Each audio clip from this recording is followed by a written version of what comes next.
Chers amis, bonjour. Aujourd'hui, nous allons aborder une nouvelle approche en rentrant directement dans le texte biblique. Je voudrais parler d'exégèse. Alors, c'est un grand mot, mais simplement, c'est une étude biblique. Je dirais que l'exégèse n'a de valeur que si elle nous conduit à la méditation et à l'adoration. Paul dit que la lettre tue, l'étude de la lettre tue et la connaissance enfle, nous remplit d'orgueil. Donc nous devons lire vraiment la parole en priant le Seigneur qu'elle nous vivifie, qu'elle ne touche pas notre intellect mais notre cœur. Rentrons dans le chapitre 52 d'Ésaïe et lisons le premier verset. Réveille-toi, réveille-toi, revêt ta parure, Sion. Revêt tes habits de fête, Jérusalem, ville sainte. Le contexte est le suivant. Israël est divisé puisqu'il reste une partie à Jérusalem qui n'a plus d'existence. Le temple a été détruit, ils ne sont plus rien. Et une grande partie a été exilée à Babylone et donc ils sont également découragés. Et le prophète Ésaïe est le prophète de l'encouragement. Et c'est pourquoi il y a tant de chapitres dans le livre d'Ésaïe qui sont étonnamment encourageants et pleins de joie, parce qu'ils nous ramènent toujours à l'essentiel et à la venue du Messie. Lisons le verset 6. C'est pourquoi mon peuple connaîtra mon nom. C'est pourquoi il saura en ce jour que c'est moi qui parle. Me voici.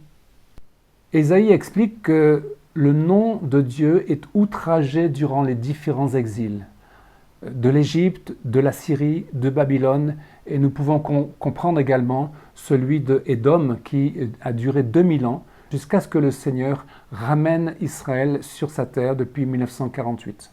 Sachons que le nom de Dieu est outragé lorsque le peuple juif est persécuté. Cela nous parle à nous chrétiens qui avons été bien souvent les instruments de persécution contre les enfants d'Israël.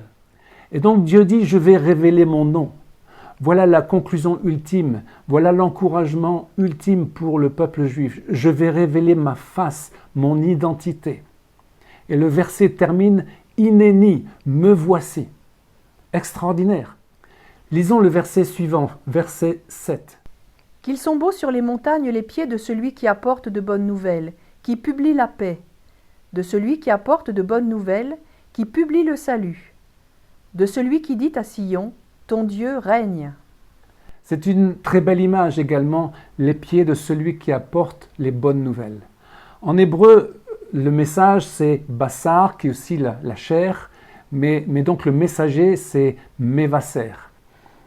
Donc d'une certaine manière, l'évangile de notre Nouveau Testament, c'est simplement la bonne nouvelle de la Bible, que Dieu existe.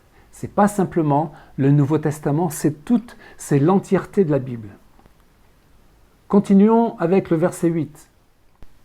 La voix de tes sentinelles retentit, elles élèvent la voix, elles poussent ensemble des cris d'allégresse, car de leurs propres yeux elles voient que l'Éternel ramène Sion. Nous devons être en accord avec ce que nous comprenons. Et nous devons donc nous aligner sur les pensées de Dieu. En lisant ce verset, nous voyons que Dieu parle des tsophim, c'est-à-dire de ceux qui veillent sur Israël, ceux qui gardent également, ceux que Dieu a postés sur les murailles de Jérusalem. En hébreu, tsophim, ce sont les veilleurs, les sentinelles. J'aimerais évoquer un autre texte en Jérémie 31, verset 6. Car le jour vient où les gardes crieront sur la montagne d'Éphraïm, « Levez-vous, montons à Sion vers l'Éternel notre Dieu. » Car ainsi parle l'Éternel. « Poussez des cris de joie sur Jacob, éclatez d'allégresse à la tête des nations. Élevez vos voix, chantez des louanges et dites, « Éternel, délivre ton peuple, le reste d'Israël. » Jérémie utilise un autre terme, notzrim. C'est comme tsophim. Notzrim, c'est directement les chrétiens. Aujourd'hui, c'est la traduction littérale de notzrim. Et Dieu s'adresse aux notzrim, aux chrétiens, soyez remplis d'allégresse et montons à Sion. Et que nous prions, que nous supplions l'Éternel, délivre ton peuple. Alors, je reviens à ce que je disais tout à l'heure, nous devons vivre en accord avec ce que nous comprenons de la Bible. Nous devons donc nous aligner sur les pensées de Dieu. Quelle est la conclusion de tout cela, ou plutôt quelle est la suite? Lisons le verset 10. L'Éternel découvre le bras de sa sainteté aux yeux de toutes les nations, et toutes les extrémités de la terre verront le salut de notre Dieu. L'Éternel découvre le bras de sa sainteté, c'est également une belle expression hébraïque. Dieu va établir sa justice sur la terre et il va donner la paix à toute l'humanité. Et les nations, c'est-à-dire les goïms, verront le salut de notre Dieu. Donc nous comprenons là aussi que tout le chemin que Dieu emprunte, le plan, le dessein divin, ça passe par Israël. Et nous ne pouvons pas, en aucun cas, nous ne pouvons faire l'impasse sur ou occulter la présence d'Israël ou ce que vit Israël. Nous ne devons pas occulter l'idée que nous devons prier et intercéder pour ce peuple qui est toujours le peuple choisi de l'Éternel. Continuons avec le verset 11. Partez, partez, sortez de là, ne touchez rien d'impur. Sortez du milieu d'elle. Purifiez-vous, vous qui portez les vases de l'Éternel. Ne sortez pas avec précipitation, ne partez pas en fuyant, car l'Éternel ira devant vous, et le Dieu d'Israël fermera votre marche.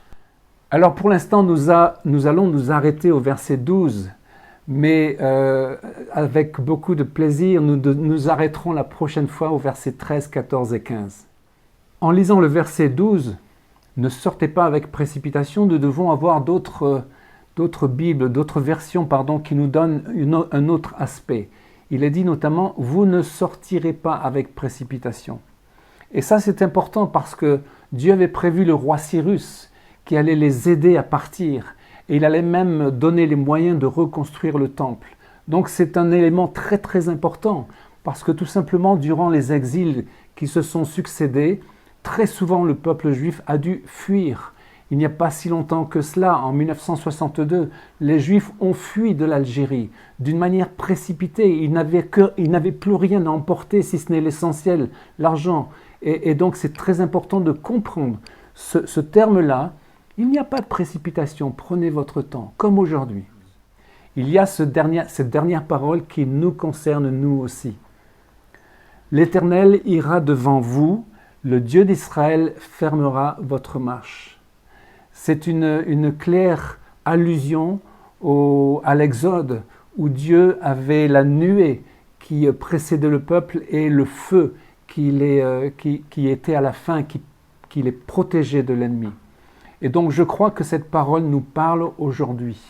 Nous sommes dans un temps, les amis, de peur. Il n'y a pas de précipitation, mais il y a une peur. Quelquefois même une angoisse par rapport au temps que nous vivons et c'est quelque chose qui est légitime. Et Dieu nous dit, ne craignez rien parce que je suis avec vous. Je précède votre marche et je suis derrière vous. Et pensons à cette nuée, la nuée de l'Esprit qui nous précède. Pensons au feu qui nous garde et nous protège. Et Père, je veux te demander ta grâce de nous inspirer aujourd'hui, de nous garder dans la paix. Nous sommes comme ces Lévites. Nous devons nous purifier pour sortir de Babylone. Parce que d'une certaine manière, nous avons à sortir de l'esprit de Babylone. Et Père, merci pour Ésaïe, Seigneur, qui encourage le peuple juif et qui nous encourage également aujourd'hui parce que nous sommes dans une époque charnière. Nous ne savons pas ce que sera demain. Mais nous savons une chose, les amis, c'est que Dieu nous précède, c'est que Dieu ira devant vous et il fermera notre marche. Chers amis, à une prochaine fois en direct de Jérusalem.